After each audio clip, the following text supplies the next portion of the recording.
Hello, today I'm going to be talking about John Bonham's legendary drum setups. Thank you very much for the support on the last video. I covered Dave Grohl's iconic drum setups throughout the 90s, and I thought if I'm going to do a series out of this, I've got to cover John Bonham. And Dave Grohl actually was very influenced by John Bonham, specifically the sizes of his drums, as we'll see in the video. Starting out with cymbals, I'll just do a brief rundown, you'll see why in a minute. He used giant beats and then moved on to 2002, so that was 15-inch sound edge hi-hats, an 18-inch medium crash. For a second crash he used a 20 or another 18, a 24-inch ride, and then he did use some 602s and some other things, but I'll include a picture now on screen of his actual endorsement agreement with Paiste. You can see everything he used, even down to the 38-inch symphonic gong, which is pretty iconic from his live shows where he'd have it sitting behind him. In terms of auxiliary percussion, he had a ching ring on his hi-hats and he had a Ludwig cowbell, which was apparently made by Paiste as well. And some people are surprised he actually mounts a 24-inch ride cymbal on a bass drum mount. I believe it was a Ludwig rail mount, which are well known for being pretty flimsy. Well, I believe it's his drum tech said that you'd be amazed how tight he could get it, because he'd actually use a wrench to just tighten it down.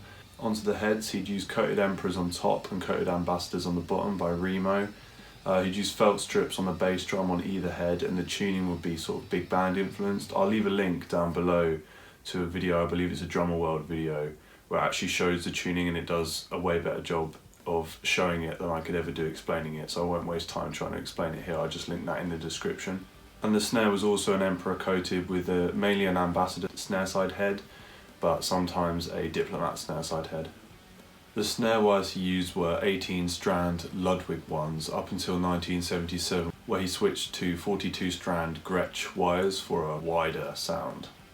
Okay, on to the thing you've been waiting for, the drum kits themselves. That is of course a large part of what you think about when you think of Bonham, is his drum sound and the visual aspect of his drum kits as well, for me at least. So shortly after he joined Led Zeppelin, they did a Scandinavian tour and they were billed as the new Yardbirds for like a contractual reason. Bonham was actually playing on a Slingerland kit, which was rumoured to be either blue or green sparkle. There was a Modern Drummer issue from 1996 which listed it as a green sparkle kit, but there's no colour photos of it, so it's not known what it actually was. And on that tour they'd often be playing alongside the band Vanilla Fudge, who had the drummer Carmen Appice, who used two 26-inch Ludwig bass drums, and Carmen Appice actually helped Bonham to get a deal with Ludwig for the first Led Zeppelin album. So then from then on he played on Ludwig kits outside of a few examples where he'd have to play like rental kits and they couldn't get it, or live TV appearances or things like that.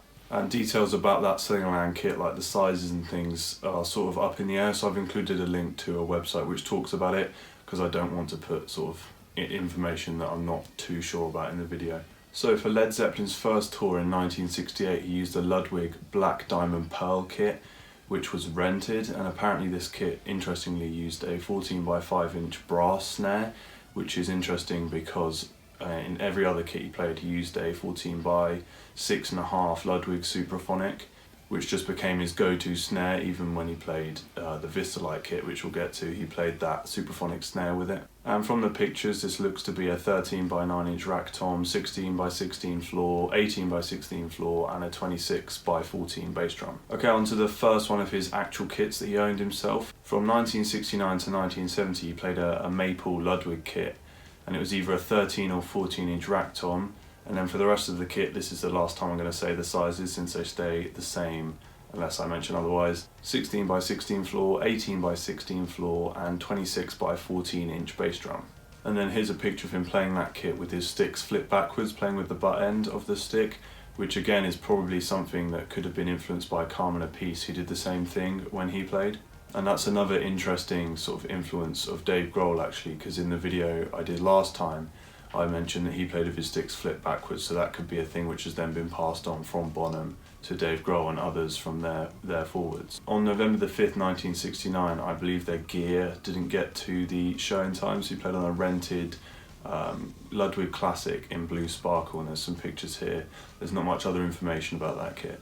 Now another one of his iconic drum sets. From 70 to 73 he played on his Ludwig green sparkle kit. Sizes were the same, but the rack tom was 14 by 10 or 15 by 12. Other than that, the sizes were just identical. And I'll have some pictures obviously up on the screen now, and I think this is probably the first one of his kits which became one of the, I'd say, the big three that people think of when they think of John Bonham. The next one of that big three, and arguably I'd say the most famous and most iconic, it's certainly the one I think of when I think of Bonham, is his amber Ludwig Vistalite, which he used from 1973 to 1975. And interestingly, 73 was the year that Ludwig actually brought the Vistalite out. So Bonham chose the amber colour for that kit and chose to be sort of a pioneer for acrylic kits in general, I'd say. And again, same sizes with a 14 by 10 inch rack tom. Now this next one's a little bit of an urban myth of a drum kit. It's rumoured that he used a silver sparkle Ludwig kit with the same sizes but 15 by 12 rack tom. There's no actual photos of this, it's just sort of a bit of hearsay. And the only photo that people reference has actually been disproved and has been shown to be a green sparkle kit that's just under the lights in a weird way, because there's a photo from the same show where the lights had changed and it's definitely a green sparkle kit. So whether this was used in recordings, live shows or not is sort of up in the air. Again, that sort of comes from the times where not everything was videoed, so we don't really have a record of exactly what was going on at what point and what drum kit was used. But that was apparently used from 1975 up until 1980, so probably along with some other things, because the next kit we're talking about is the 1977 to 1980 stainless steel kit, and this is the last of the big three that I'd say people associate with Bonham and sort of think of when they think of him. So it's the same sizes again, but with a 15 by 12 rack. And this is, again, one of the only examples I can think of someone really with a really big platform to be using a stainless steel kit. It's really unusual, and honestly, when I was researching this video, I didn't realise it actually was stainless steel. I thought it was just a finish on a maple or other wood drum set. So that is really cool that he's sort of kept the sizes the same but experimented with materials, because a lot of other drummers keep materials the same and experiment with sizes, so it's quite interesting to look at it that way. Right, now we've actually got a bit of a bonus one here because I didn't really know where to put this, and the information about it is really sparse and in some cases inaccurate, because I found some information which says that someone owned it before it was auctioned off, but the pictures, they don't match. So what is really going on with this kit, I'm not too sure. But that kit is the black and white candy stripe Swirl kit by Ludwig, and I believe it is a Vistalite kit, so it's another acrylic one. And the story goes that in 1975 Bonham was given 18 pieces of this drum set directly from Ludwig, and they were never used in the studio or live, and they were just kept at Bonham's home where he lived, which was the Old Hyde Farm in Worcestershire. And like I say, some of the information that says that someone owned it before it was auctioned off I believe to be wrong, because the pictures of Bonham playing it have concert toms, whereas the picture of this guy who supposedly owned it has regular toms with resonant heads.